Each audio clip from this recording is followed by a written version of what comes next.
All right, Pete, you ready to fly off the handle with this intro? Yeah, let's do the damn You thing. ready to dance? Let's go.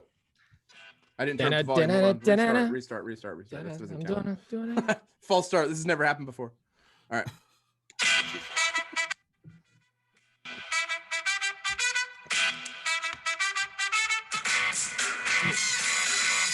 Hello and welcome to another Woodshop podcast with Mike Coffey of Coffee Custom Builds, Daniel Dunlap of Daniel Dunlap Woodworks, Peter Kapar of Petrie's Workshop. You can find us all as well as the podcast on Instagram and YouTube.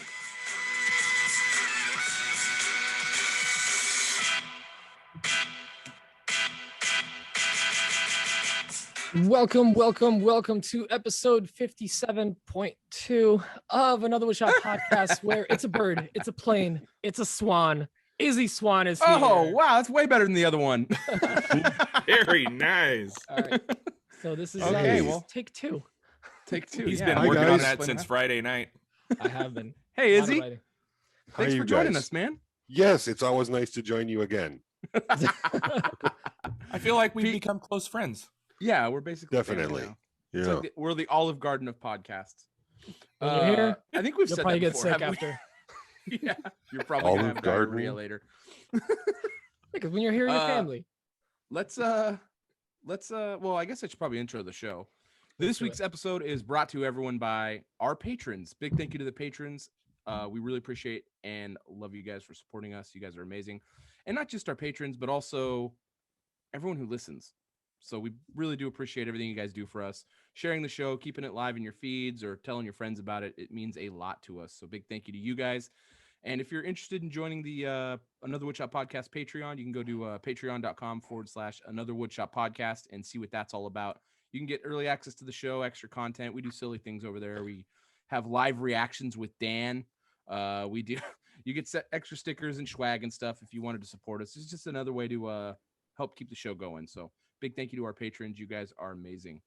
Our patrons got a little something extra special this week. Yeah, I guess I Yeah, should they probably did. explain. Yes. So Friday, Izzy was in here with us. It's Sunday right now. We're recording a little bit late. Izzy was in here with us, and we did a live. And man, that live was awesome. Izzy was answering lots of questions, and everything was up. We normally go about an hour. We ended up going about an hour and a half because Izzy was answering all the questions, and people were dropping a lot of questions. So it was really cool. We had a lot of good fun with that.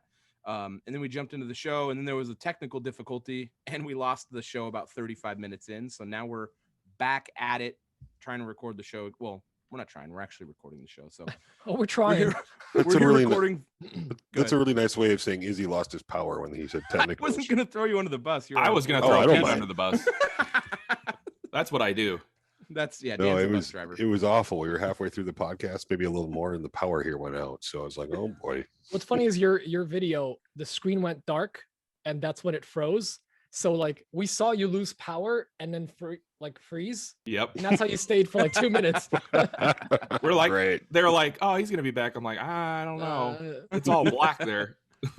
Yeah, we've had this happen before. I mean, I was telling Izzy, but we had the show where Lefty from Kevin from Lefty's Woodshop was on, and then we Kevin's got to the Woodshop. very end of the show, and his computer restarted right as we were saying bye, and we lost his file. So Just by bringing this up, you're going to give Kevin PTSD again. I know. Hi, Kevin. Oh well. I think Hey. the last time I had to cut a podcast short, my daughter had broken her arm in the middle of the Ouch. podcast, so we had to stop. and Oh take her to the- Oh my my take her to the- gosh. This was years ago, but it was right. I forget Wow. what it was, but I was like, I gotta go, guys. Sorry. Holy cow. Yeah, that's a very good reason for leaving.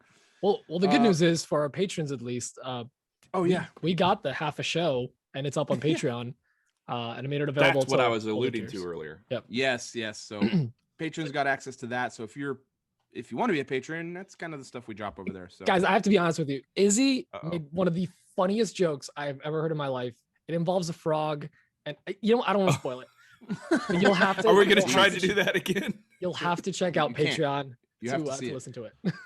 Oh, I thought you were wanting to like reenact it. Oh no, No, he's teasing. It's a This is a tease. once He's in a teasing. lifetime get you. thing. I get you. I'm slow. It's early. Just I'm only a couple sips into my coffee. Give me a break.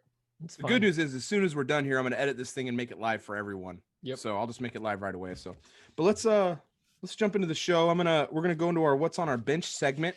So I'll throw it first to Izzy this time, and that's what I meant to do last time, but I had some sort of seizure and threw it to Dan like a bozo. So let's do it right this time. Izzy, what's on your bench? You'll have to go to Patreon to find that out. Oh, No, nice just sell.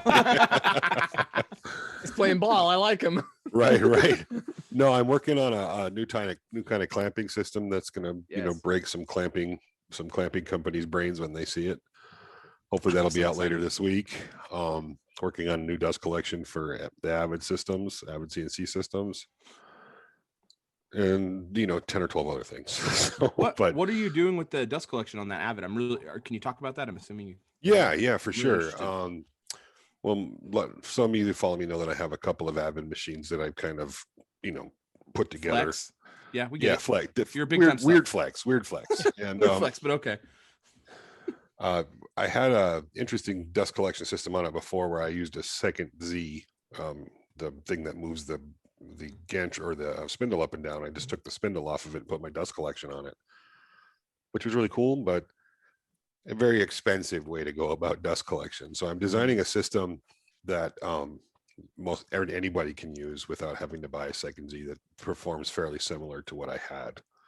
So people with the new, bigger, better spindle will be able to, use this thing on Take there advantage of it. on their. Is that the on their 10.7? What is that?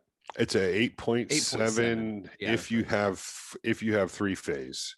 So Right. it runs off of 3-phase or 220, and you lose about 15% of its capacity when it's on 220 Single line, phase?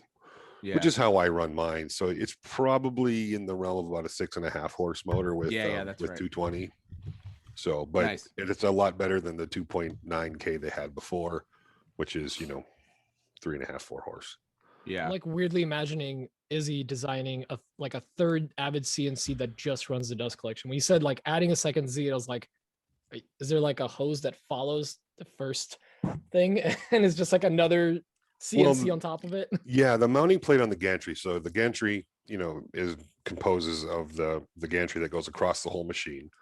And then there's a Z there's an X axis, which has a single motor that moves a plate across the gantry. And then there's a second motor on it that moves the Z up and down. The Z is the up and down movement in a CNC. And you put a spindle on that, and that's what controls the depth and the plunge of the spindle. So you can get a Z without a spindle on it. And there's what's called an A port or an A axis, another axis that you can control it from in the mock software. Oh, that's cool.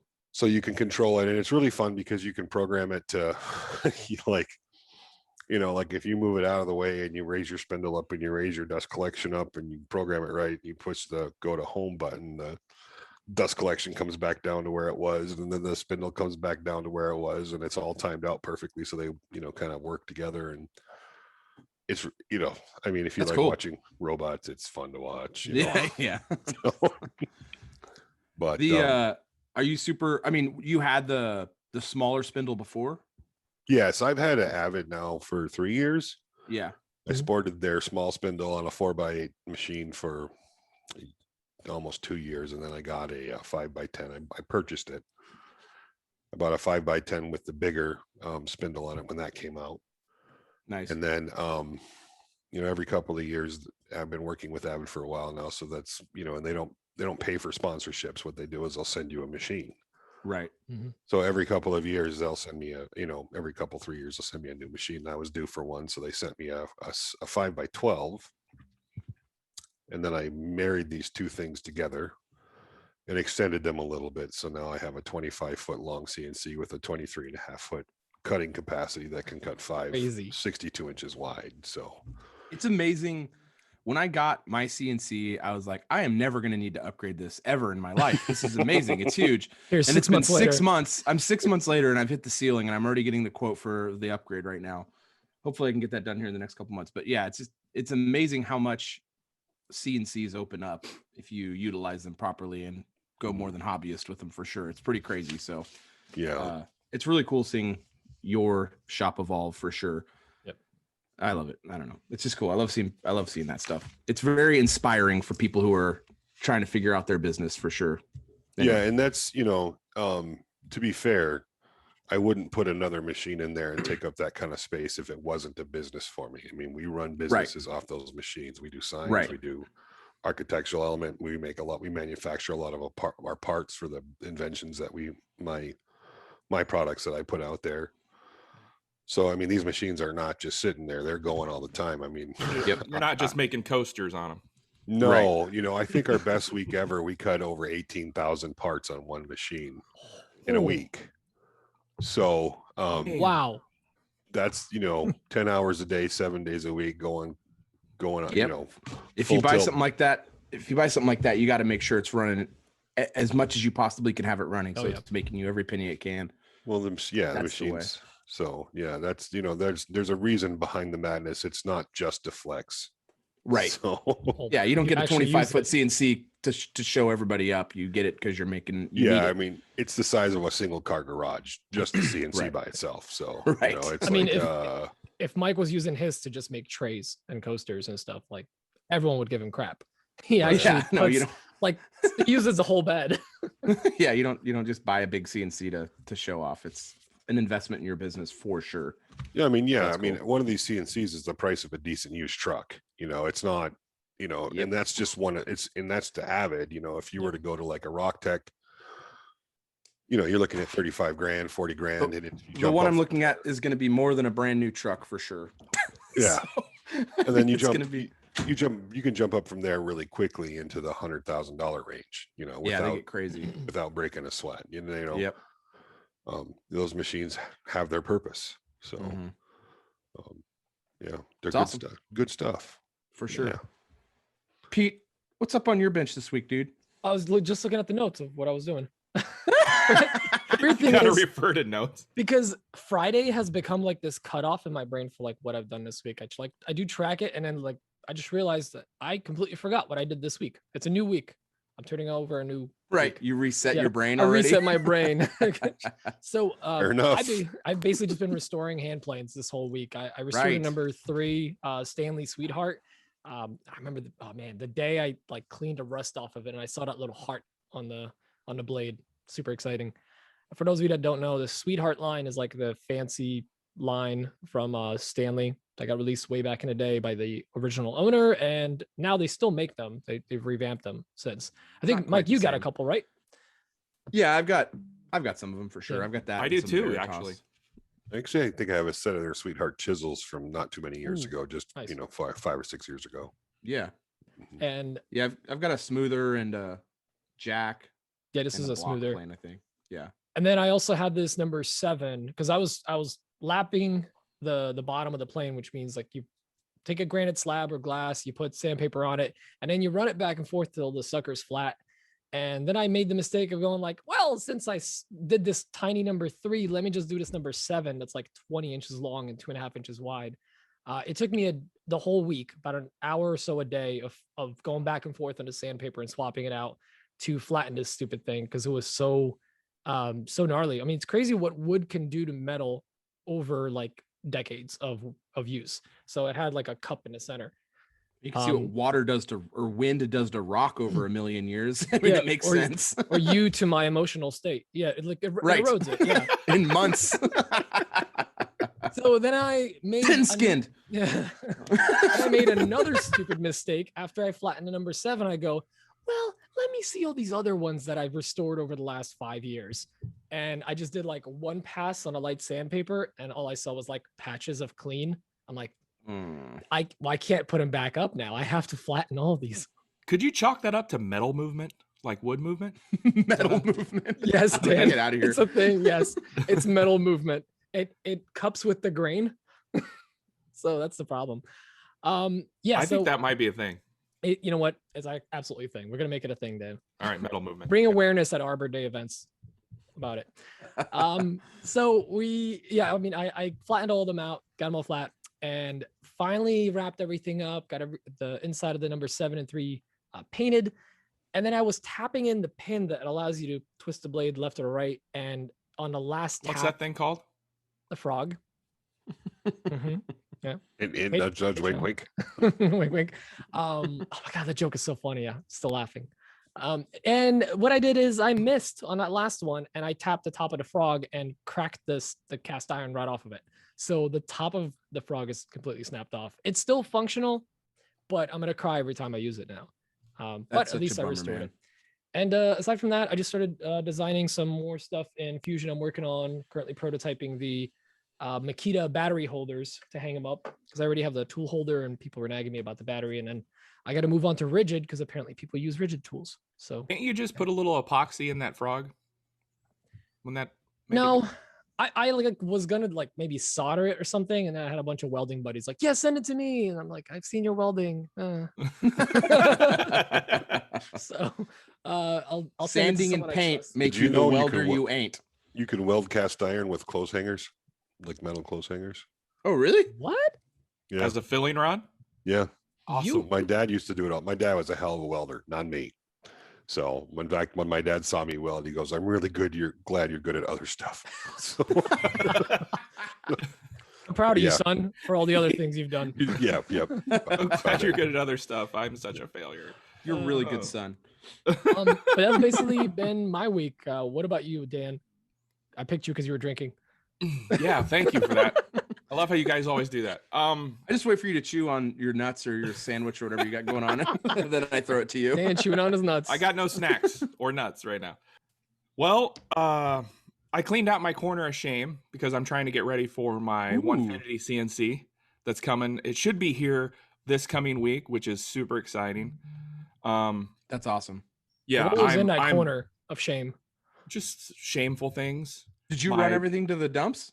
I run a lot of stuff to the dump. I had some shelving units up there. I tore them all out, Yeah. and I had a lot of people like, "Don't throw away those 2x4s. Oh my gosh, those are gold on the black market right now." But they all went to the dump. I didn't I want to have deal with 3 them. 2x4s. I'll trade you for a house. Dan in a trench coat behind Menards, just like, yo, you want a 2x4? Dan, he's got his big coat. I got some sapele offcuts. You want that? No. So I took care of that. Yeah, what I had over there was just stuff. Over time, you just kind of Oh, you don't know what to do with stuff, and you're like, I don't want to get rid of it, so you just I'll just put it in the corner. It's just a conglomeration of crap. Mine's just a It was. pile of packaging materials. It's so Yeah, embarrassing. you have I that gotta get it shame out of my corner of shop. packaging material. Yeah. I remember the first time I saw it, like, I was like, what? I remember the first time I saw Mike's packages. My, Yes. my corner of shame are all the tools I don't want anybody to know that I own. What do you call it, So, Pete? Harbor Frugier? Harbor Frugier. Harbor Frugier. I got that all cleaned out finally. It's been years. And then I built a CNC table to go up there. It's super solid, super flat. What do you call it, Mike? Dead nuts flat? Dead nuts flat. Dead nuts flat. It's not a tortoise box, but Because that Go takes a flat. lot of water. it takes a And- lot of water. You got to fill up the okay. All the pockets individually. Yes, Yep. Izzy You have to doesn't know seal that the joke. MDF. Yeah, Yeah, he's like, he's these guys just are looking- idiots. Oh, I know what you're talking about.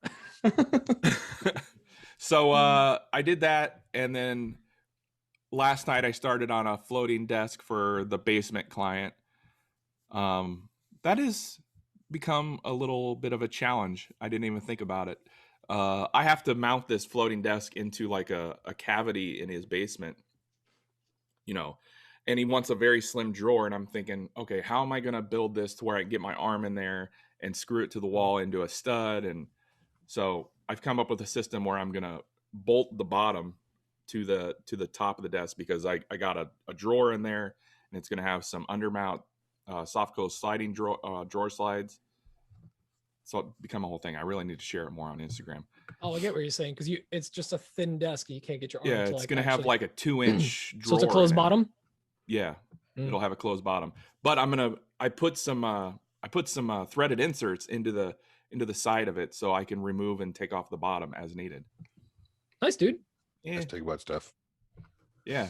Anyway, Mike, what's It's up me. with you?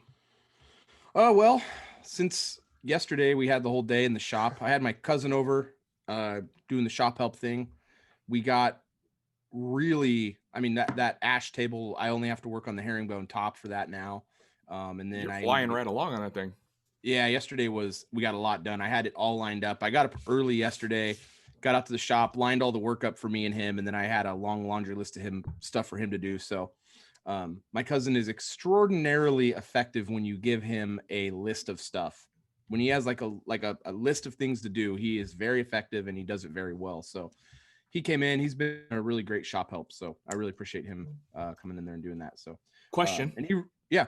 How are you doing the herringbone top? So I'm actually doing what you suggested, and I'm going to put it, I resawed all the ash down to half inch. It's just over half-inch thick, so that when it lays on the half-inch ply, it's going to be just over an inch thick. And then I'm going to flatten the whole thing on my CNC. So it's a 4x4 top. I'm going to lay the whole thing on my CNC, flatten it to the exact same height, and then we'll put it on top of the Are you going to glue it down or brad nail it from the bottom? It's going to be glued. I can't brad nail it because of the CNC. I don't know how I'm going to do that. Well, you could. I guess maybe after you flatten it. Well, glue's going to be plenty for the. But what about wood movement? The brad nail is not going to add anything to the brad nail's not going to add anything to the wood glue. The wood glue should be fine if he's laminating it to MDF substrate. So you're probably right. Yeah. That's my only thing that I can think of to do. I can't really think of anything else. I'm not sure. Did you use pocket holes on the legs? No, I didn't do pocket holes. You actually did dominoes.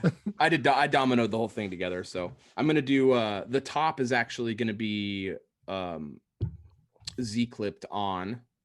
I'm trying to make it so that this table weighs an absolute ton. I mean, it's so heavy. This whole thing's ash. I can, without the top on and just the shelves, and I myself can barely lift the bottom, like barely. And I'm not a weak person. Like I was like, me and my cousin had to. Don't even start with me, Dan. He's got the back issues. I think everyone on this call has back issues. So I went to pick it up, and my cousin had to help me just to move it. So it's a real heavy table. So, and then the next part is the thing I just am not looking forward to is staining it. I just hate staining wood, but it is what it is. That's what the customer wants. They'll get what they want. So, and then I got to spray the clear coat over that. And they specifically requested Varathane American walnut for the stain, and they want an oil poly for the finish. So they specifically requested those things? Yep. I offered to do a much more premium finish for no upcharge, and they said no. It's theirs. That's fine. Are you going to wipe it on or spray the stain? I would like to spray it, but I don't know if is that an option for the Varathane? I don't think you can. It's wipe on only, right?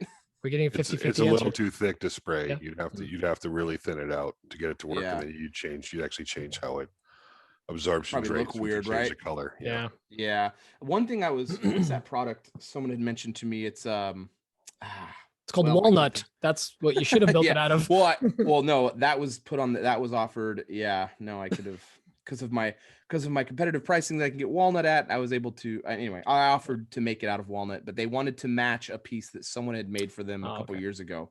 So there we go. Yeah. So, and it was pine, and I told them I won't do it out of pine. I refused to. So they went with ash, and then obviously ash is a little difficult to stain. It has its issues. It takes a stain well, but it has its issues with stain. So, yeah.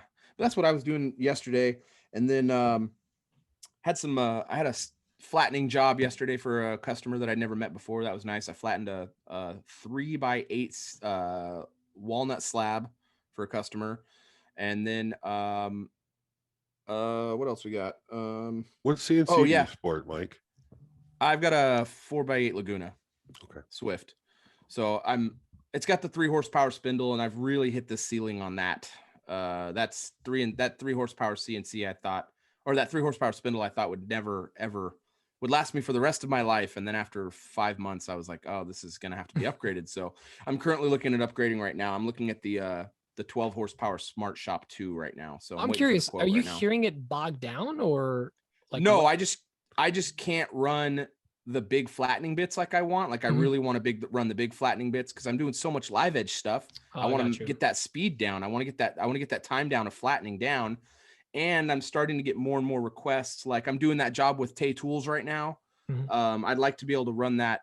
I'm cutting all those winding sticks out, and it looks like there's going to be a lot more of those things. And as I get more into like cutting bigger panels and stuff like that, I want to be as fast as I can. And since I can make it happen with my business now, I want to make it happen right now. So I want to jump I want to strike while the iron's hot and get that machine in my shop as soon as I can. So, but obviously that's a matter of finding a new shop first because it just won't work in my current shop. So,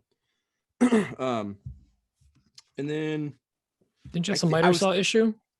well, yeah. So this week's been kind of poop for me. Usually I typically have pretty good weeks, for the most part. Sometimes it goes bad, but this week was really, really gnarly. I went out to my truck after work one night and my tire was flat. And then, and then Monday I was working on that ash table, and like a piece of ash the size of a silver dollar broke off, went into the blade guard and just wreaked havoc in there while it was spinning Oh. around, tore apart a bunch of stuff. Nothing actually physically broke, but they all came undone. And I called support for the Do we lose Mike? No. Note the time. 30:48, I think. Yep. Oh my goodness. I called support. Hey, Mike, you called support. That's the last thing we got. Can you hear me? Yeah, I can. Yeah. You're back. And Did that you and note it the broke time? up. So Yeah. annoying. That's fine. We're still good. Yeah, I can Still hear you good. guys the whole time. Oh, okay. All right. So yeah, go Okay, ahead and say So cold I'll support. splice it back. So I called support for the manufacturer of the saw, and they, because it's still under warranty for a few more years, they said they wouldn't walk me through how to repair it because they want it done properly. So they had me send it in, which really sucks, but supposedly they get it done in 72 hours. So we'll see what happens. Because there was a time where I thought, there was a time when I was designing my shop around not having a miter saw and doing everything with the track saw or with the table saw. And I didn't end up going that way. And now it's kind of just become part of my workflow. So not having it kind of screws me up mentally. So anyway, it's really annoying, but it'll be back soon, hopefully. So I grabbed one from my day job. It works just fine. So it's I grabbed that and was working with that yesterday. And then I think I don't know if I talked about it on last week's episode, but I was flattening this huge elm slab, and there was nails in it. And I was on one side, I was flattening the first side, and I hit 3 brad nails and then like a 16 penny framing nail, and it just shattered the carbide teeth on my flattening bit. And then I flipped it over and found 3 more nails, and 2 were brad nails, and then one of them was a pretty decent sized framing nail. So shattered all the teeth on my flattening bit, which was really frustrating. So I had to wait for that to come in. Luckily, Macbeth was able to take care of me and get it shipped to me the next day. They had some in stock, so that was good. But and then I moved my website from my old host to my new host, and I'm not like a webmaster.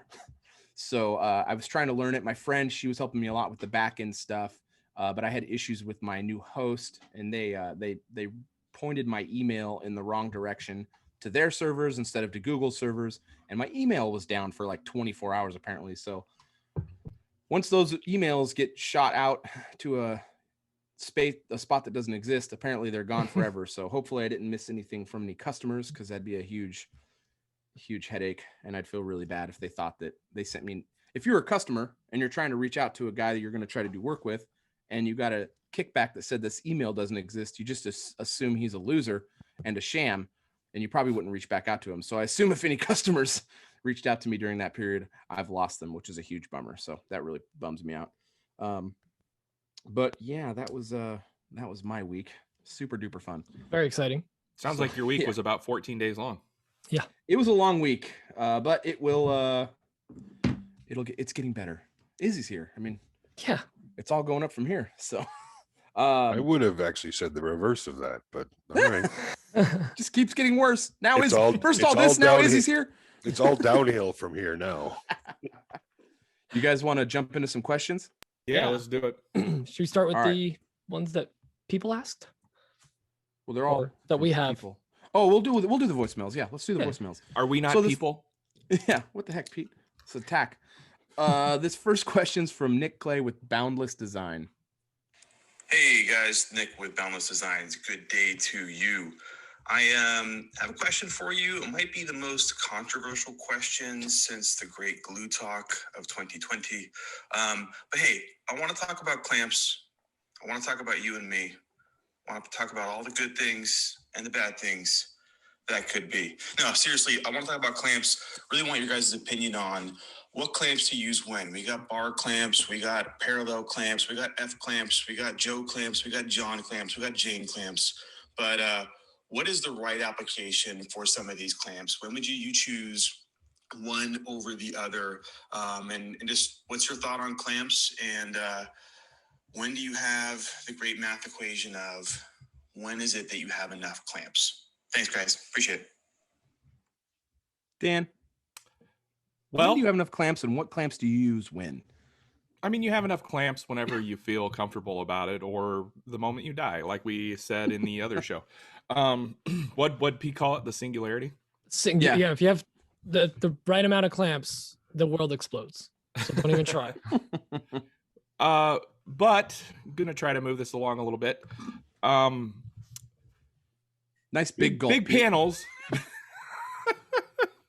Big panels I always use, or I try to use, parallel clamps or big pipe clamps. Smaller lamination, smaller glue ups, I'm going to use the F-style clamps. But use what you got. I mean, there's really no right or wrong way to do it. It's just a matter of putting force on the joint and, getting the proper glue adhesion and stuff. Yep. What do you think, Iz? I don't like clamps. What was that? It sounded like you said that you don't like clamps. I don't like clamps. That can't be right. They get in the way. They're a pain in the butt. When you hang them on your wall, you got to open up the jaw and then get them out and then use them and then clean them up and put them back and close the jaw. They're time consuming. They're Izzy just uses CA glue for everything. No, I have clamps. I hide most of them in a drawer, and then my longer clamps hide underneath my workbench.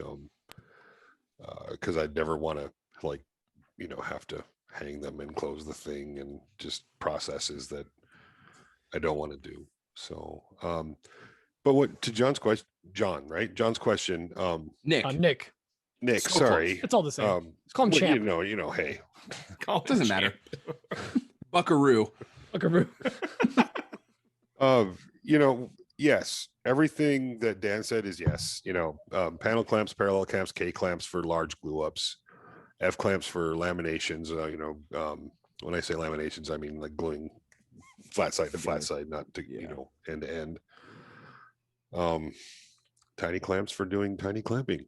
It's a thing. And when you're doing a glue up, you really want to have kind of an equal spacing distance on a panel. So if you're gluing up a 4-foot panel, you want to glue up every 12 inches. So you have 3 clamps every 12 inches. You want to keep the pressure as even as possible throughout the glue up. And you do not want to over squeeze. That is the number one thing that people make the biggest mistake in, is they just drive them down like crazy until they're denting the side of the wood. And that's just a big no-no. So, there. Yeah, clamp until you see even squeeze out of the glue. Yeah, it's about your prep work. If you do the right prep work to get a good glue up, your clamp you shouldn't have to just reef them down. Yeah, right. Barely got to clamp them. In fact, oftentimes I'll use green tape to do clamping. So I'll just lay out my panels, kind of push them together by hand, and then tape them out, flip it over, lift up a little bit to get some glue in, and push down, and it gets perfect clamping pressure. Depending, on smaller glue ups, I'm not doing that on a tabletop, but it works. It works great. So, it's just one of those things. And I know everybody talks about the clamps, so you'll never have enough clamps. I'm not in that pool of woodworkers. In fact, I do everything I can to avoid buying more clamps. I have a clamping wall. I have clamping boards. I have, I've done videos on all this stuff because it's just easier to do it that way than it is to have, a bunch of individual pieces that you have to handle for a single glue up. Yep. That's for me. And I'm, again, no judgment. This is just my, I'm not telling you guys should be, that's one thing I touched on a little bit in last talk. Because I do something a certain way does not make it the right way. Oh, no. I'm going to go to my shop and throw away all my clamps. Yeah, everyone take notes. It's the new thing. When it comes to woodworking, that's the beautiful thing about woodworking or making. There's 100 different ways to do a single thing. So really that's the beautiful thing about the making journey is finding what works for you and finding what you're comfortable with and developing that skill set to do things that work the way you need them to and that you're comfortable doing them. It's got nothing to do with, I can give you hints and tips and tricks. You can take them and do whatever the hell you want with them. but it's no skin on my nose what you do as long as you're out there doing it. I just want to see people out there doing cool stuff, whether you use clamps or green tape or, I don't know, set your wife on top of a glue up until it dries. It's up to you. Honey, baby. You can't move for 45 minutes at least. Anyway. Yeah, no, I agree with all that, especially the don't over clamp and use the right clamp. So when we talked about which clamp is the right one to use, I mean, if you have a massive glue up or even like a larger cutting board or you're doing a tabletop, just because you have an F clamp that's 35 40 inches long doesn't mean you should be using it. Those things tend to bow like crazy over a certain distance, and especially if you're doing tops, I personally am a big fan of alternating top and bottom, because people do tend to over clamp and then you start getting a little bit of bowing out. So throw a clamp on a top side to try to counteract that. And again, if all of them are just mildly tightened, just finger tight, you're going to be good. You don't have to go crazy. And you don't need that many clamps. I actually hate clamp storage. I think it takes up a lot of time, a lot of space for how infrequently we use them, really. Because in the grand scheme of things, we only use them for the glue ups for 24 hours at a time, maybe. So I think everyone should have a good amount, maybe 4 or 8 of a certain size, but you don't need a whole wall of them. I see these shops that are just like half the wall is that, and then equal size as their lumber storage. And I'm like, really? You need that many clamps? Come on, buddy. Mike, what do you think? It's kind of a hot. I think we're all saying the same thing. There's no like right answer for clamps. They all do pretty much the same thing. Except there's ones that do. There's ones that do specific jobs better than others, but if you use like a huge bar clamp to do what a parallel clamp could do better, it's not going to ruin your project. You just need them clamped together. And you see these clamp companies sell how much clamping force they have, but we all know you don't need that much clamping force. I mean, you just got to get that even squeeze out and then you're good to go and roll with it. So there's no get the clamps that help you do your job best, and then whatever that is your decision. It's personal preference. We can't tell you what you need. I mean, you might just, who knows what you're making. You could make Russian stacking dolls and you don't need clamps. So who knows what who knows what you need. I mean, if you're making cutting boards all day, all day long, you might just need 18-inch parallel clamps and nothing else, or 12-inch parallel clamps, and that's like, I mean, you could just get by all day with that. So Mike, I just have to correct you. It's Russian nesting dolls, and they're called matryoshka. They're called matryoshkas, okay? Just get it right next time. Listen. Come on, buddy. You're going to insult my culture. Do it right. I meant nothing by it. I apologize to your people. And this great offense will be, I don't know. Anyway, yeah, we're all talking the same language here. So this next, oh God, he had it right by him. I think Emma handed it to him. No, this is from last night, from the stoop. Please tell me you're wearing some tearaway Adidas right now. Pants. Do the Slav squat for everyone. I gotta get this. This next question is from Kevin with Lefty's Workshop. We own his shop. Hey guys, this is Lefty from Lefty's Woodshop. I'm just calling in because I'm so excited that you have such a legend on the show tonight. I wanted to ask him if his most exciting moment was when he bit the head off the bat on stage, or when he was filming his reality show, The Osbournes. Oh, wait, Izzy, not Ozzy. Anyway, in all seriousness though, Izzy, I was wondering what your most exciting build to date was. Thanks, guys. Love you long time. Most exciting build, Izzy. Oh, well, no, that's a tough question. The one I'm on was the one I'm on. It's always the one I'm working on. But I think of all time, we built, this is years ago, pre-YouTube. I got commissioned to build a dragon foot clawfoot tub. Oh, so clawfoot tub, dragon style. Nice. Out of mahogany. So, of course, I took the job, and it was simultaneously one of the most coolest projects I ever did, and the largest pain in the butt project ever. So that was probably it. We did multiple layers of it. Did a lot of carving. That's something I have a bit of a niche for. Is that pre CNC as well? Yeah, long before the CNC. So, so yeah, I'd say that was probably one of the coolest. We did the same kind of thing you'd do on a canoe. Fiberglassed it and finished it so it'd hold water, all the stuffs. That's cool. I didn't charge anywhere near enough for it. That's not but cool. Typical. we didn't lose money. It's just there Right. was none made. There was like Right. literally 3.5 weeks of 8-hour a day sanding for 4 people to get this thing right the way we wanted it. So, but it turned out really cool. I used to have a bunch of pictures of it on file, and one of my machines back in the day went down, and this was probably say dating myself, 1998. So,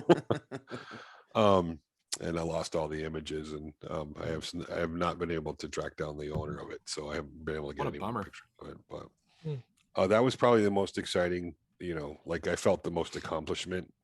It's by far not the most complex or difficult project, but it's a freaking clawfoot tub made out of mahogany. Pretty I mean, cool. come on. So that was cool. Pretty cool. We had a few years back, we had a well-off, in fact, he was Russian guy Be careful. No, it's not. It's not bad. Oh, okay. No, he had a very unique sense of style. We ended up making these Mork and Mindy style king-sized beds out of Corian, so a lot of thermoforming and stuff. And that was a fun project. That took a lot. There was a lot of challenge. Kind of, I tend to really enjoy the things that challenge my skill sets and my abilities. That really push them. And the projects I get to learn new stuff on is always a lot of fun too. So Nice. So that was pretty cool. So that's right up there in the top 5, I think. That's awesome. But yeah, I don't. It's usually the thing I'm working on right now I'm the most excited about. For me, it's not about the finished product. It never has been. It's always about the process. Once I'm done with something, I could probably just throw it in a fire pit and be okay with it. I want the process. The process is what I crave. It's not. That's what happened to the clawfoot mahogany tub. No, no, it's not. Well, that was fun. Just had a fire pit inside it. Take a bath. Yeah, take a bath in it, throw it in the fire. But yeah. Okay, Cool. that was a good question. Yeah, I really should have better answers for questions like that because I was kind of. That's a good question. No, it's good. Yeah. That's a right. crazy project. You built Yeah. a tub out of wood. Yeah, it's cool. That's pretty cool. This Not just a tub, a clawfoot tub. A claw. Dragon claw. Without a CNC. He whittled it. Do you imagine how big of an end mill you'd need to cut a tub on a CNC? It would have to be 5 axis too. Yeah, right. All right. The next question is from Tyler Isaacs. He's got a question for Izzy. Hey, what's up, guys? Tyler here, Wood and Whiskers Trading Co. So I got a question for Izzy this week. I'm a mechanical engineer, and I had a question kind of revolving around your thought process. Have you ever had a situation where you've been doing a mechanical movement or maybe a gear mesh and it's just not quite working? Have you actually had to sit down, do some hand calculations, maybe do gear ratio, frequency, or kind of the mechanical advantage calculations? I was just curious if you ever actually had to sit down and get to that napkin sketch, the hand calcs, to really drive home an idea. Look forward to hearing your thoughts, and thanks, guys. Before Izzy responds, was that even English? I don't think so. And just glazed believe that over. was English. Yeah. Okay. I checked out hard. Yeah. Yeah, I have. I think how do I answer this question? Yes, absolutely. Especially when it comes to like mechanical advantage and gear ratios, things like that. If I have a drill that's putting out X amount of speed or X amount of torque, and I'm trying to get to that kind of sweet spot, that Goldilocks spot, yeah, I'll sit down and figure out, but it's basic stuff, it's, gear ratio. I don't really work with the mechanical advantage stuff. Yes, when I first started. Now I've been doing this. I've been solving problems for 30 some years, professionally in the world. So after that, you have a series of filters that are kind of in place. I know when I want to accomplish something, let's say a movement, perhaps I have a bank of maybe 300 400 different types of movements and you know, mechanical devices that are stored in my brain, I have a tendency, you know, I know which one of those movements is going to work the best for that, or how I can modify a movement to work the best to solve you know, an issue. But as far as design and stuff like that, there's not a lot of that, not a lot of math goes on. And I feel like that's kind of my superpower, is that I kind of just understand how things are going to work. And, you know, I have a pretty good idea about, you know, pressures and strengths and yields and failures, what I can get away with, what I can't get away with. And I do push the edge sometimes, and where there's a question mark. But in that case, rather than sitting down and doing the math part of it, I'll just build the thing. It takes me less time to do that and see if it works. And if it, you know, if I get a fracture or a, you know, one of the shear loads is too much, I know that I need to beef it up. So yeah. But yeah, that's a really good question. The answer is no. I don't do anywhere near as much math as people think I do. No, nowhere near. In fact, I probably wouldn't pass high school algebra right now if I got tested. So you just have a natural inclination to mechanical engineering is what you're saying. I mean, you kind of know, like, yeah, when you say natural, that's like savant stuff. I'm not a savant. I've got years and years and years, experience, like muscle memory, and years of experience of doing things and building things. And I have, so it wasn't always like that. It's an acquired knowledge. I've always had a really good understanding of mechanical stuff. By looking at it, I can understand why it does what it does and how it's working. So that is I guess that was the advantage I had coming into it. And that was one of the other questions that we actually kind of had asked to us to ask you, which was like, what's your origin story? Like what has led you kind of down this path to like learn all this stuff? Like, how did you go to school for any of this? Was it family upbringing, or you just kept breaking things and fixing them? That's how I learned. Right. No, as a kid, I took everything apart, you know, Christmas presents, everything that had any kind of mechanical movement in it, I needed to know how it worked. So I would play with it for a couple hours and then I would take it apart, see how it worked. Sometimes I was successful at putting it back together. Most of the time I wasn't. But yeah, so I've always had an interest in things, in movements. I find things that move and the way they move very relaxing. It relaxes me. It's if I want to go to sleep, to sit there and watch gears mesh. So listen to rain. But no, someone's got to do a YouTube video of that, of just different gears meshing and rain playing in the background. ASMR. 7,000 views, all Izzy. Right. Right. Yeah. But no, I come, you know, I also grew up way off grid, you know, I mean, 1970s back to the earth movement. Can you elaborate on that? I didn't know anything about that. I mean, what you said, you know, you grew up in a hippie house. I mean, what can you elaborate on the off the grid life? I mean, what came? Well, my dad's a Vietnam vet. And my mom is, you know, she's hippie all the way, you know, horse lover, love the back to the earth movement, Mother Earth news back in the day. It's a lot different than Mother Earth news today. So when my dad got out of Nam, he did 2 tours. When dad got out of Nam, my mom was like, let's move to the Great White North and, you know, up the Upper Peninsula of Michigan and go completely off the grid. And my dad was like, okay. So yes, honey. So we moved up there and lived in a little camper trailer for a few months when my dad built this I don't even know how to say, it's a shack. You know, he worked at a sawmill part-time, and they have these little cutoffs from the cants. They look like just blocks of wood, you know, 6, 8, 12 inches long by, you know, 8 by 8. So he'd take all those cutoffs and he built this little shack together like you build a brick house. He'd use cement in between them and stacked them all up and built this wild 1-room shack that was maybe, I don't know, 18 by 14 feet. And, you know, built a little loft in there, and that's where we slept. My parents slept downstairs, and we had a little wood burning stove, and we had a little hand pump that pumped water. My dad was left-handed, so, you know, I like him already. Yeah. And I have to this day, no one's ever beaten me at a left-handed arm wrestling competition because of that. So, well, yeah, so we grew up that way, you know, no electricity, no power. We had, if most of the time growing up there, we had lamps, oil lamps for lights, and then we got fancy pants, and we got a a natural gas lighting. So I don't know if you guys, anybody who knows what that looks like anymore. It's a little wick that goes on a burner on the ceiling with you turn it, you light the wick, and it fires up a wick, and We you used to get have those light. for when power would go out when I was growing up. Yeah, We had power, so it's not the same. so we grew up that way. It was kind of kind of a decision my parents made, and as a kid, that's like freaking gold. I mean, it's like camping every day of the week. Right. There was a lot of work to do, a lot of cutting wood and chores, and we had a bunch of horses and animals, and that was my mom's passion. But that also meant that we had to figure out how to get things done on with minimal. Back in the early 70s, you're not talking about all the tools and stuff that we have today. Chainsaws were heavier and a lot different, a lot less powerful. Tools were a lot different. So we had all these things that had to be accomplished around the place that we had to get done with a very, very minimal set of tools.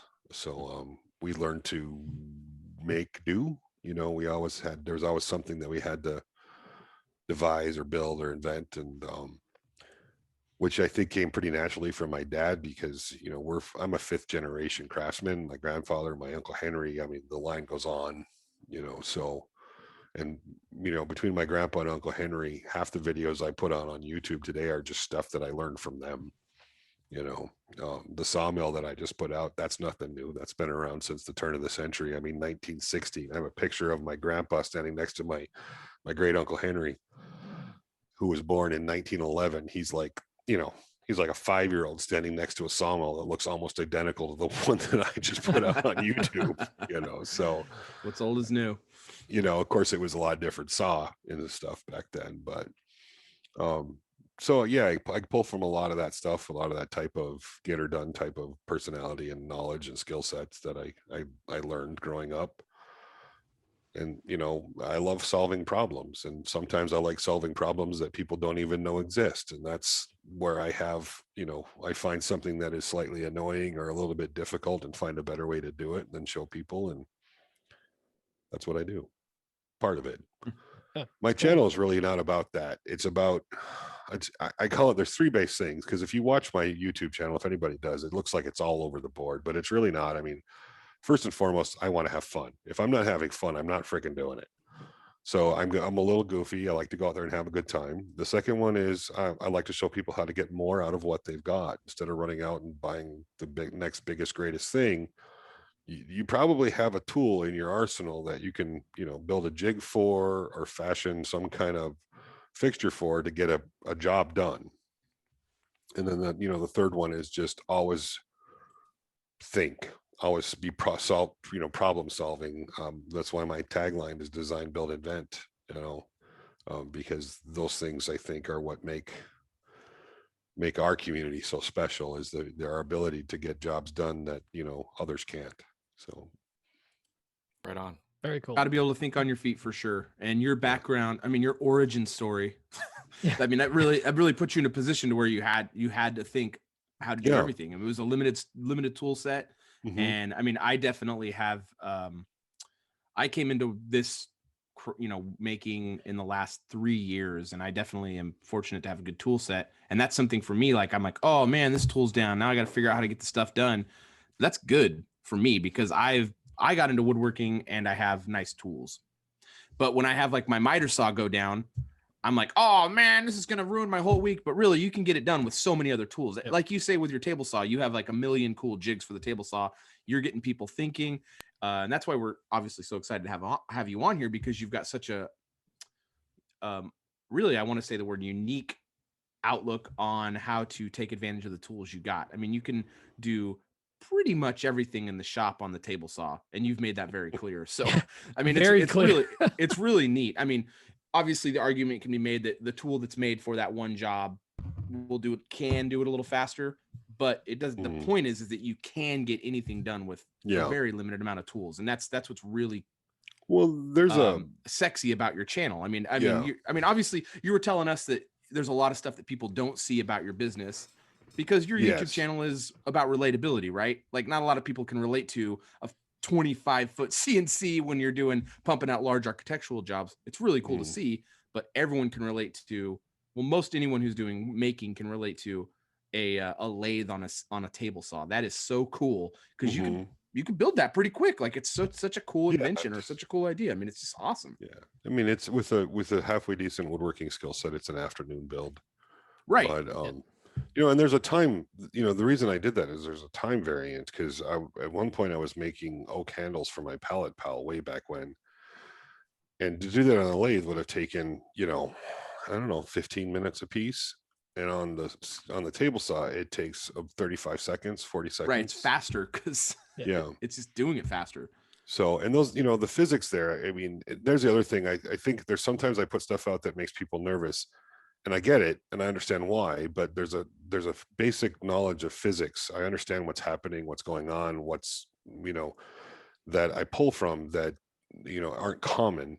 So some of the things I do make people nervous, but in actuality, I'm extremely safe in a shop. I still have all my fingers. Well, almost all of them. I got one of my fingers caught in a chicken feeder auger when I was a teenager.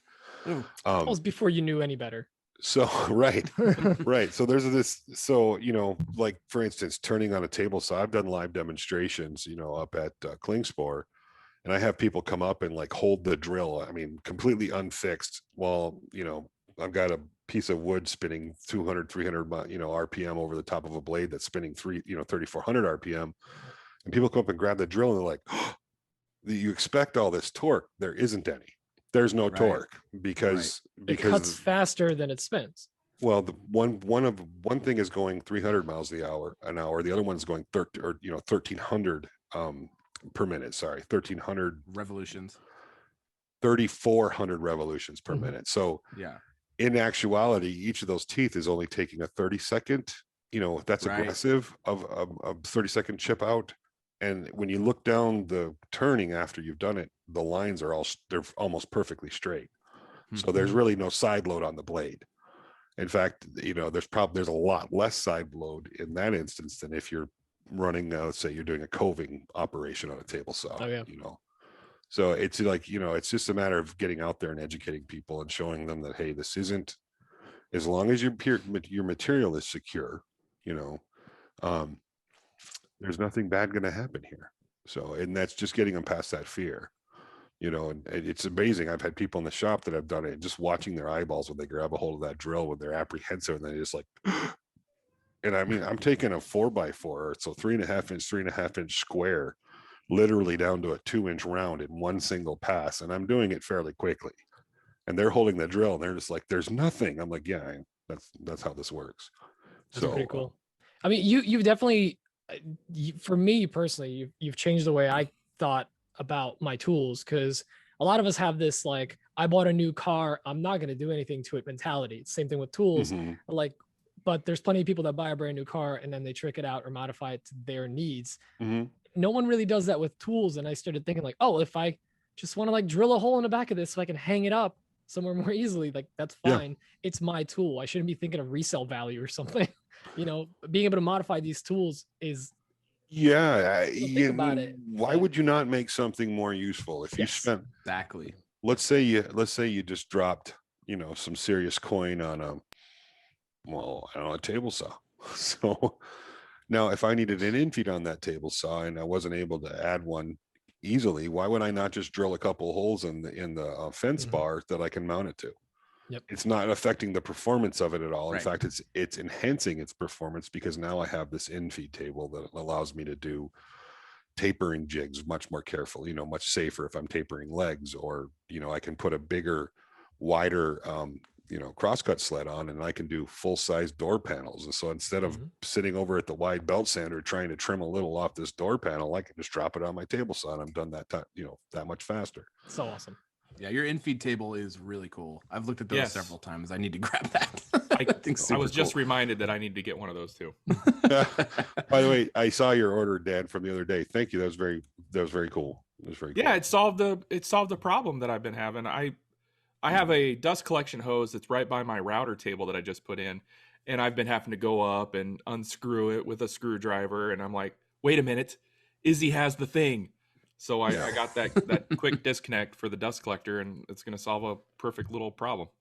Thank you for that. It'll go out Monday when my shipping gal's back in the shop. Sweet.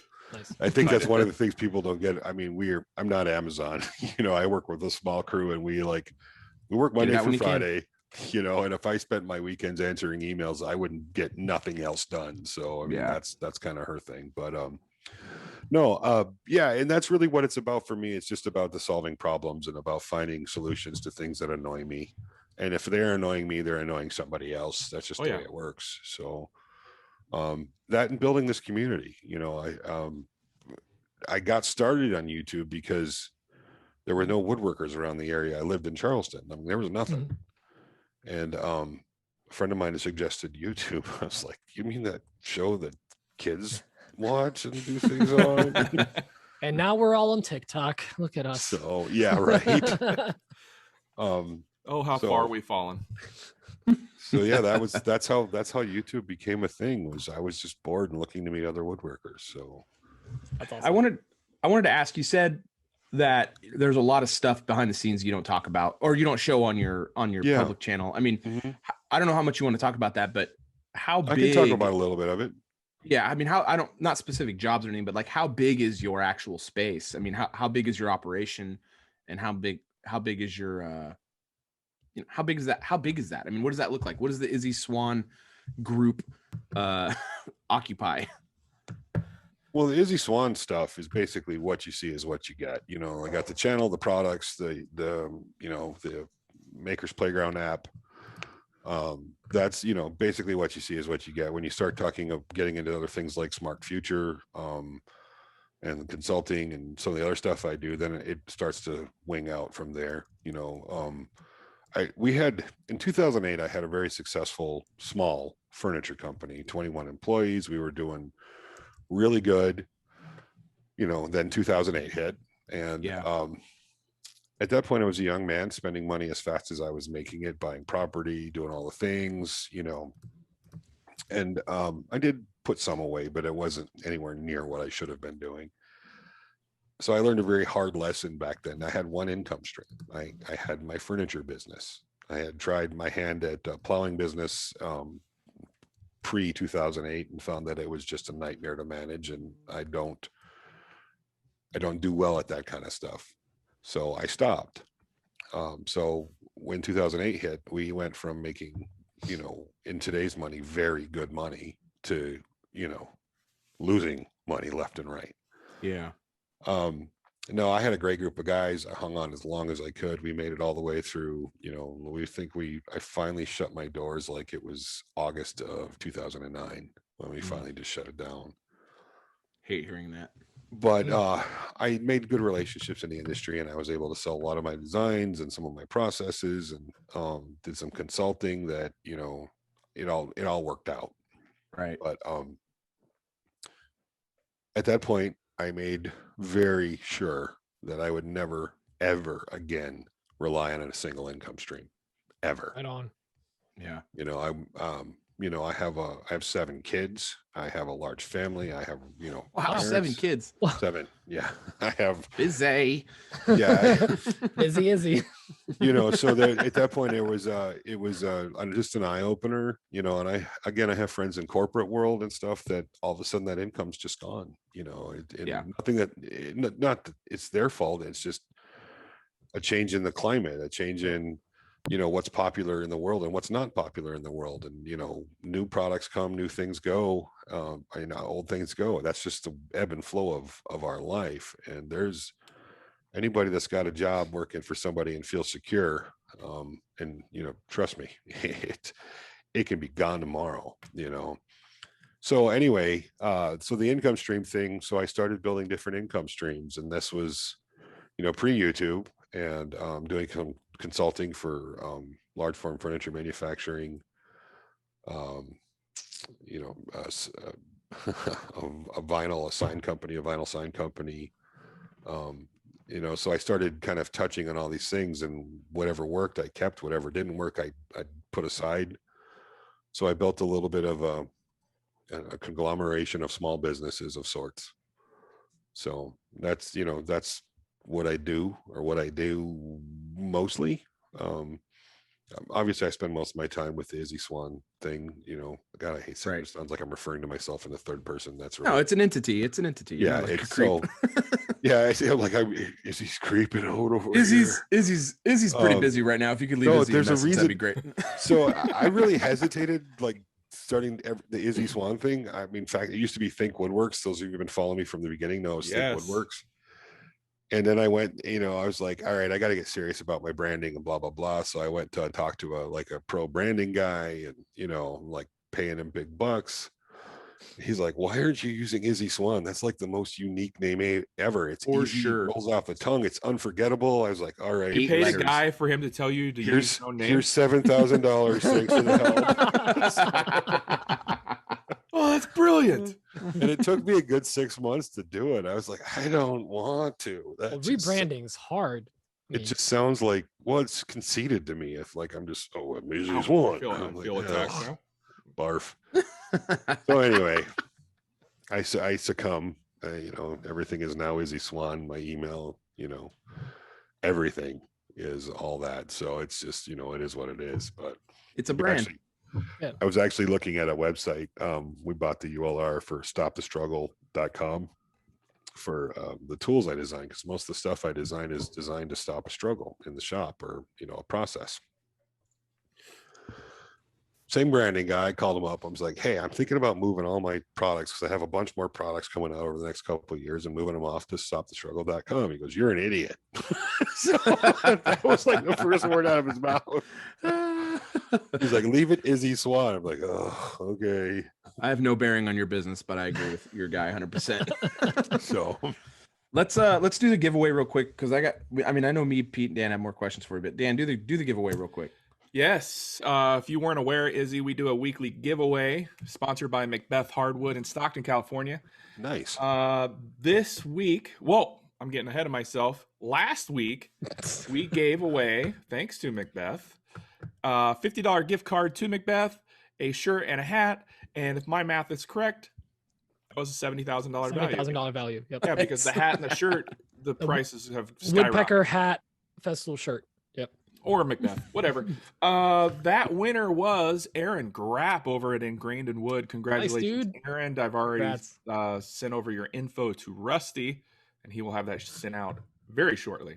This week, thanks to Macbeth Hardwood, we are giving away 5 color species of Timbermate wood filler. 5 Nice. 8-ounce little jars. Might be the best wood filler on the planet, y'all. Absolutely, Yeah, it's as good well. stuff. It's what I've got in my shop. And Rusty said it's going to be 5 color species of your choice. So I don't know how many color species they make. I assume a lot. A lot of them. Anyways, moving on.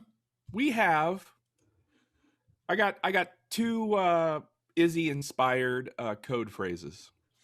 Number 1, mechanical advantage. I just like the way that sounds. I like that too. Number 2, make do. And Mechanical number 3, advantage it is. Oh. Number 3. Come on now, you haven't heard number 3? Okay. Metal movement. Oh, I think sounds that like might it should be be it. a rock band. Metal movement. Yeah. Metal movement. Boom. Metal movement. Metal movement. Metal it is. movement with Izzy Swan. All right, metal movement. Just so we're clear, metal does move.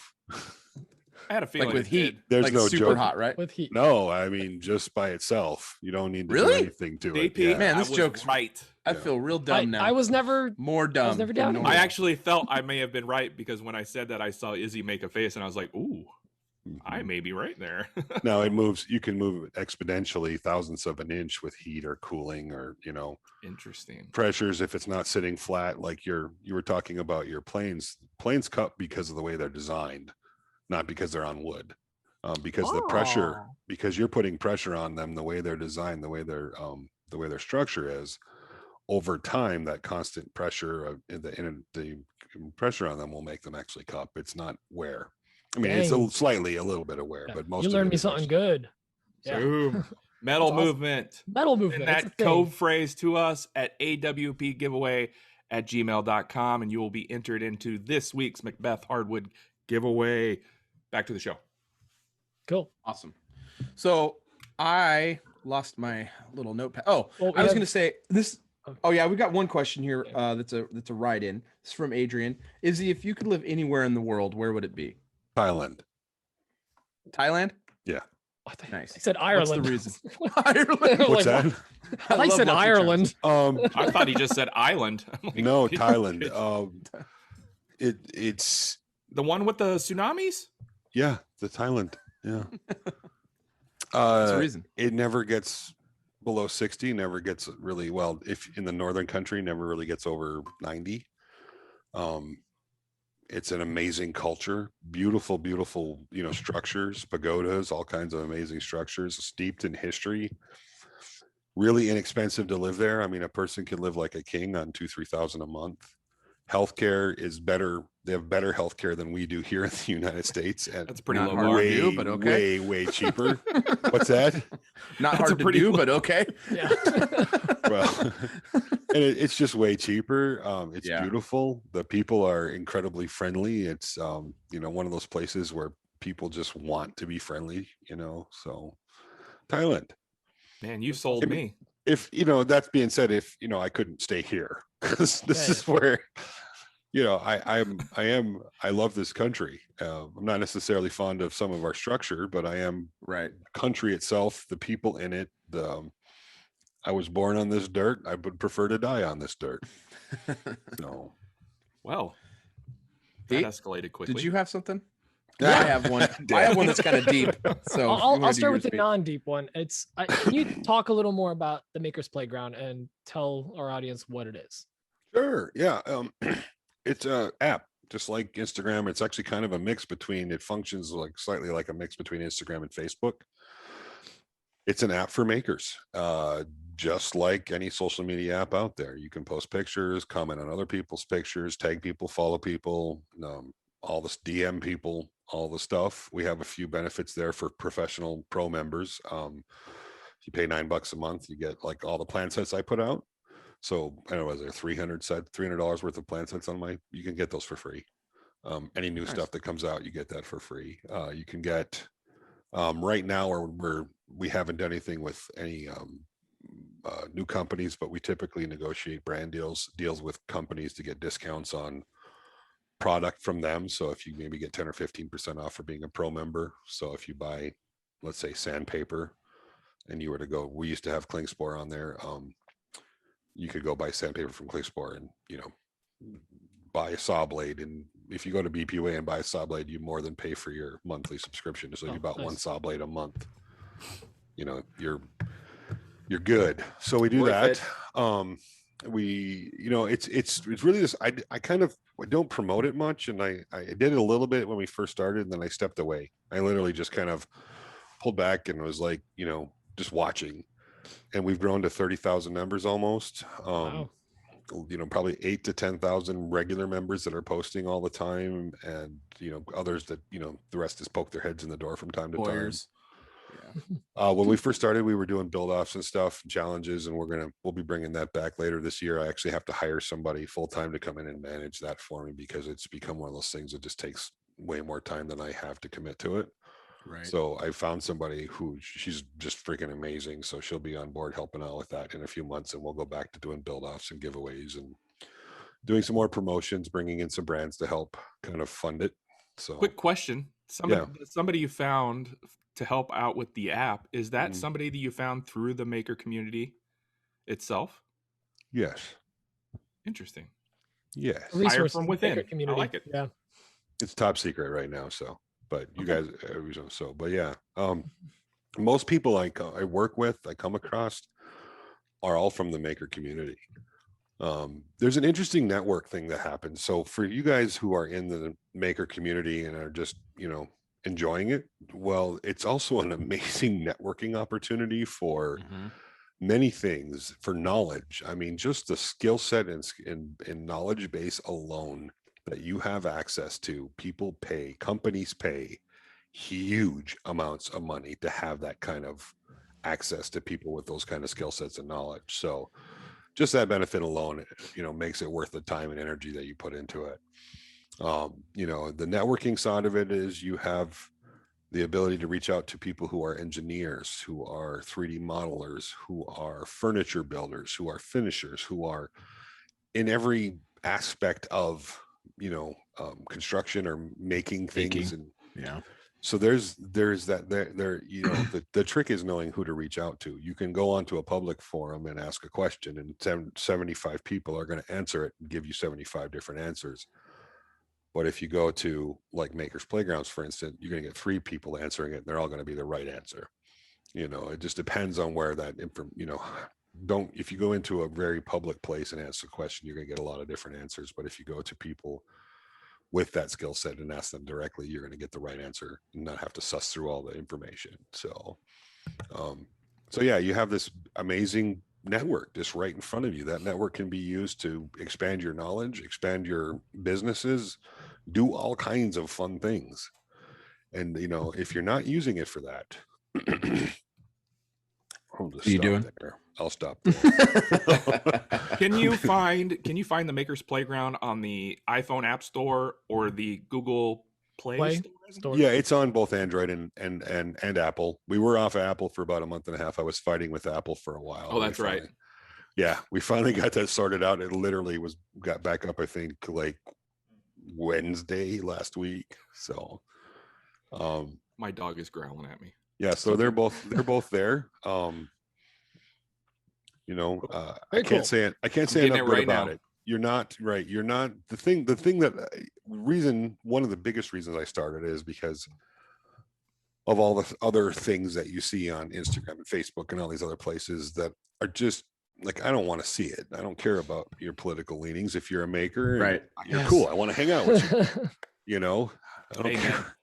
I don't care what your opinions are about, certain things in the world. If you're a maker, hey, I want to hang out with you. Let's build something cool. Love it. That was one of the reasons that we started Maker's Playground. And there's none of that there.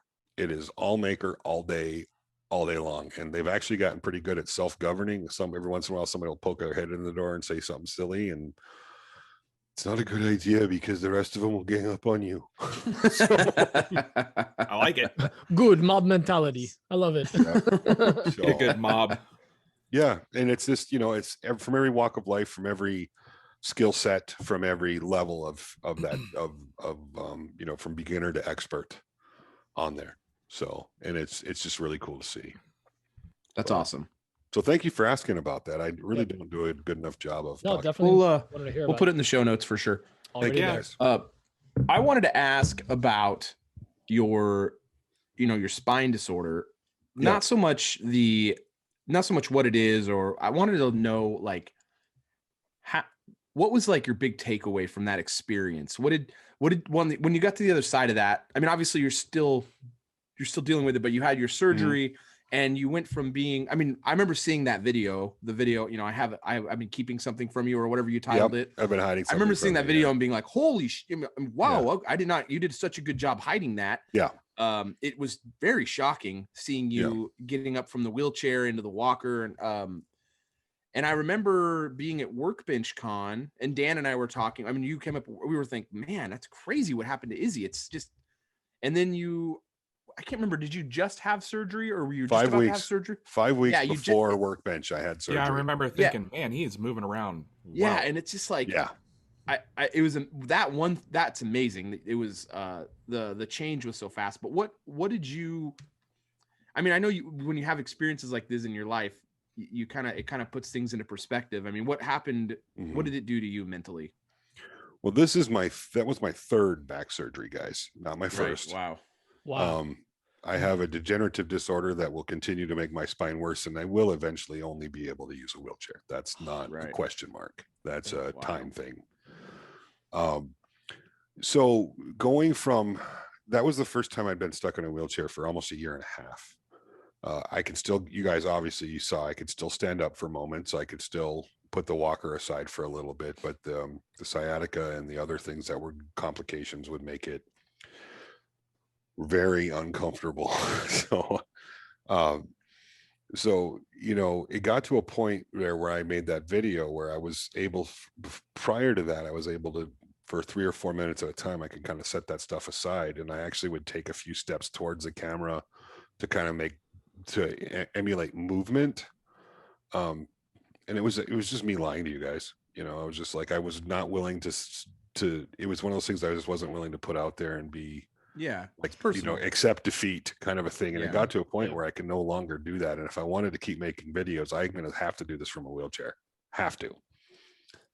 So that's when I came to and said, hey, this is what's going on. And being in a chair for a year and a half, anybody, and that's nothing compared to people who are never getting out. It gives you a very small glimpse of the life that some people lead every day. And for me, the difficult part was I like to move fast. I don't do things slowly. I'm 100 miles an hour all the time.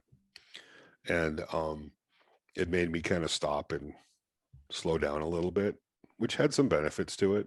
But it was, you can't take anybody, not me, anyone in particular who's capable and has been doing things their whole life. I was a power lifter for 20 years, all these things, and then all of a sudden take that all away from them and them not to have mental struggles. I mean, there were some definite struggles. Obviously, you don't put those kind of things out in the world on social media. I mean, some people do. It's just something I choose not to do. Right. I don't share struggles. I'm there to uplift and to educate and to have fun. I'm not there to share my struggles with the world. So, but you can't go through something like that without having them. There are some pretty devastating points that, where you saw that I didn't put a video out for a couple of months because I was emotionally a wreck, but you deal with those things. I think that's the one thing I learned a long time ago. Mostly, we've got a lot of tragedies in our family, unfortunately. And we learned a long time ago that the best option isn't to try and not feel it. The best option is to just let yourself feel whatever it is you're going through. Work through it. Not hide it, not try to battle it, just accept it, feel it, and then realize that it's not going to last forever and then move on, that it changes you, it changes your attitude, your everything. But you can't, if you have no control over it, you accept it, and then let it just, not to sound like, a philosopher or anything, but just kind of let it overcome you. And until you can deal with it, and then you move on and you do the best you can. So, and that's always been, from a young age, that's kind of been my thing. I'm going to feel this, and it sucks, and it's just part of my existence. And once I, have a better handle on this, I'll get back to doing me. So right on. It's just like anything. It's your body and your mind working. You have to work through it. If you don't let yourself work through it, you'll never get through it. It's like when you're sick and you need some sleep. You just got to let yourself sleep. When you're feeling something, you got to let yourself feel it, or you're just never going to get past that. So that was kind of what I wanted to was asking. I mean, it's that's a huge life-changing, like, cornerstone moment. I mean, we all have different ones in our lives, but that's one that not a lot of people get to experience. So I wanted to hear that. So appreciate. I did find, there are a lot of challenges when you're working from a chair. A lot. I very seriously thought about not getting an electric chair and just doing the 2-wheel chair, just to keep the exercise going and stuff. But with at least with an electric chair, you can grab things and move them around. You don't have both hands full. It was one of those decisions that I'm glad I made that one, because it made continuing to do some woodworking a little bit easier, so I was able to still do a few things, and they were smaller projects, or at least if they were large projects, they were projects made up of smaller components. So I could build those smaller components and then, extend them. So, that was just, it changes what you do. It changes how you do it. And it doesn't mean you can't do it. It just means it's different now. So, yeah. But it was just, and I still am. I can no longer pick up a 400-pound log and drop it on a sawmill. I used to be able to do that. So now it's, and my days aren't as long as they used to be. I could spend 16 hours on my feet every day. I can't come anywhere near that now, so. I feel you there. Yeah. There was for a while there hope that I might be able to actually get back in the gym a little bit. Right now, my doc's saying, don't hold your breath because of some other issues that have come up. So, we just deal. We just keep moving forward.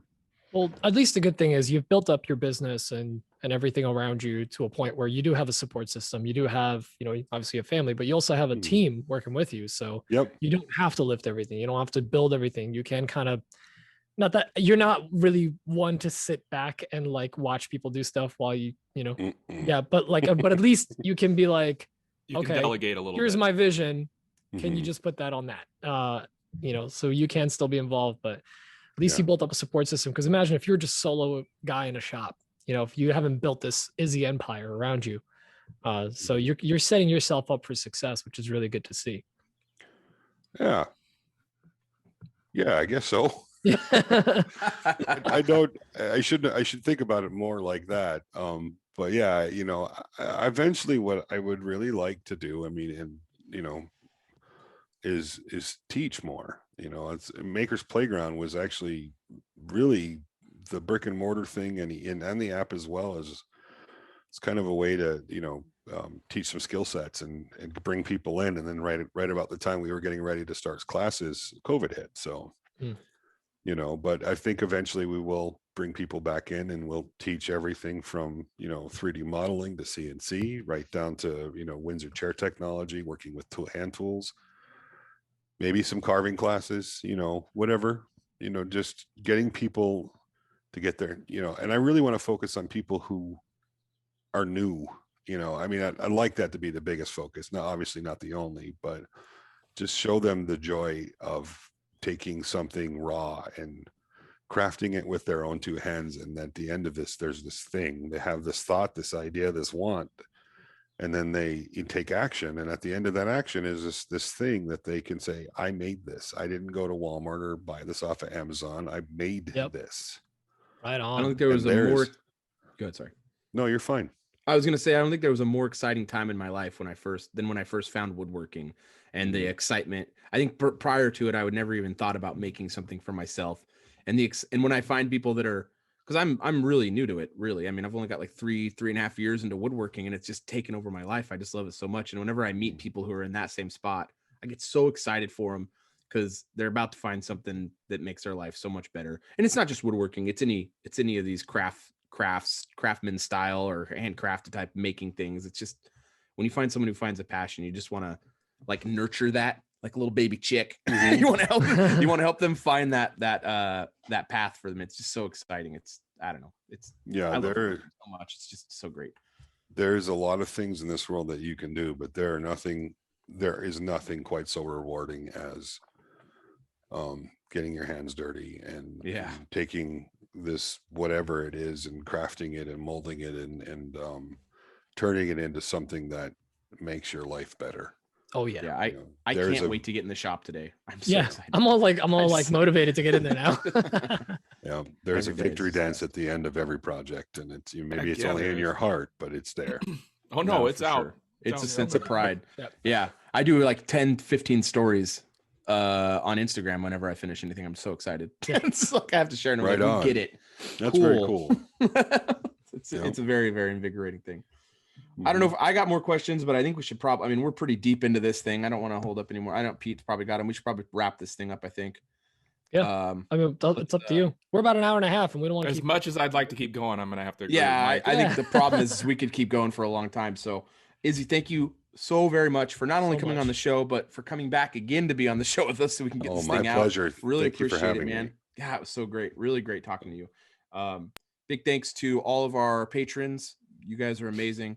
Big thank you to everyone who isn't a patron and who listens and shares the show. Guys, please keep sharing the show. That's how we grow this thing. The last year has been incredible. You guys are amazing. Thank you for supporting us so much. We really appreciate you. Keep listening and keep sharing the show. That helps us a lot. We don't know if reviews help, but they might. So if you give us some reviews, that'd be really good too. We think they help. We don't know. They help my ego. Yeah, they help us feel good about ourselves. Who knows? Yeah. But get those reviews out there. But really, just keep sharing the show like you guys do. Sharing it in your stories and your feeds, talking about it with your friends. We are incredibly grateful that you guys do that. So, what else we got? Is that it? I can't remember. My mind's blank. Oh, check out Maker's Playground. Check out Izzy's YouTube. Check out Izzy's Instagram. Check out his TikTok. Check out all his stuff. Check out all the Izzy stuff. You can. Izzy is I think Izzy does a bunch of booty dances on his TikTok. He does. He does not yet, but I'm seriously considering it. I'm waiting for that underwear sponsor. Oh, nice. You hear that, Fruit and Loom? Let's go. Fruit and Loom. Yeah. Well, you ruined that. You ruined that one, Pete. Fruit and Loom. That's Whatever. the knockoff brand, Fruit and Loom. I don't know. It's the Harbor Freight underwear brand. So I'm not gonna do anything bad to you guys now, but after you get off the podcast, I want you to stop for a moment and think about the name Fruit of the Loom. No, I don't want to think about Just it. think about that for a minute. And, It's a little naughty. Afterwards, No. not right now. We're gonna say goodbye right now, guys. Thank you All so right, much. bye. For, Okay, thank you bye, so bye much now, for having bye. me. It was fun. Let's get out of here. All right, let's Fruit of kill the this thing. You Loom. guys have Bye, a great guys. one. Yeah, Everyone. bye. Thanks, Love Izzy. you Thank long time. Bye, bye, bye. Kill it.